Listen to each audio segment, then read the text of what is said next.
ನೋಡಿರಿ, ಇದು 2ನೇ ಸತಿ ಇದು ಬೆಣ್ಣೆ ತೆಗಿಯಕತ್ತಿ. ಇದು 2 ಲೀಟ್ರಿಂದು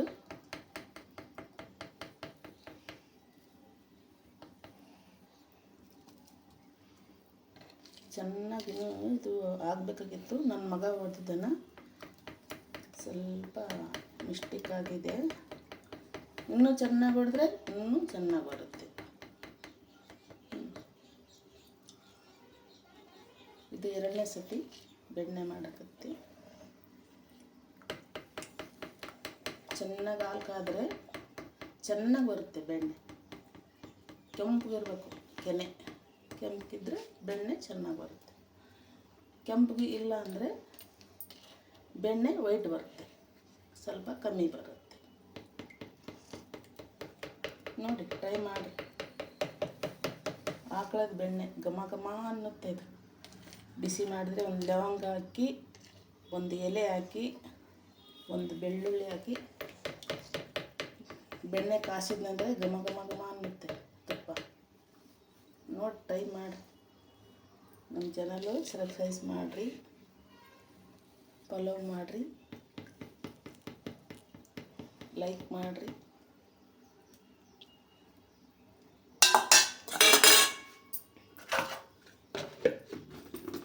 ಇದು ಈ ಥರ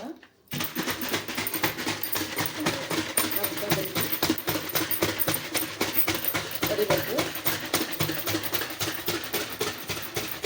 ಹೋಳಿಗೆ ಮಾಡಿದ್ನಂದರೆ ತುಪ್ಪ ಮಸ್ತು ಆಗುತ್ತೆ. ಬಿಸಿ ಬಿಸಿ ಹೋಳಿಗೆ, ಬಿಸಿ ಬಿಸಿ ತುಪ್ಪ.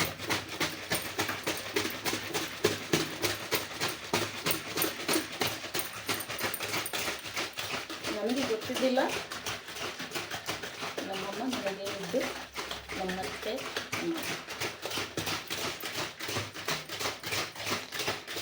ನಾವೆಲ್ಲ ಅವಾಗೆ 5 ಲೀಟ್ರಿಂದು ಮಾಡ್ತಿದ್ವಿ. ಇವಾಗಿಲ್ಲಲ್ಲ, ಬೇರೆ ಕಡೆ ತಂದು ಮಾಡ್ತೀವಿ.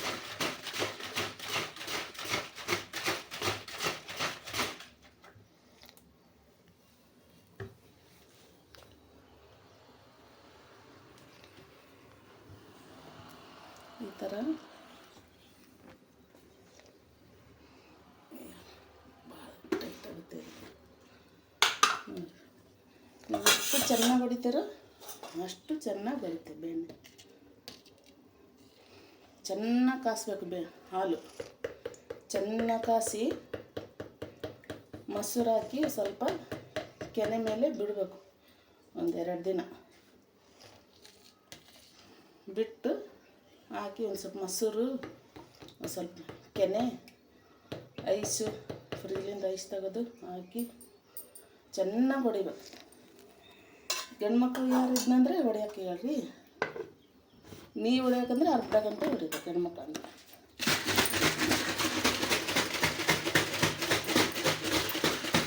ಎಕ್ಸೈಸು ಮಾಡೋಂಗಾಗುತ್ತೆ. ಚೆನ್ನಾಗಿ ಹೊಡಿಬೇಕು.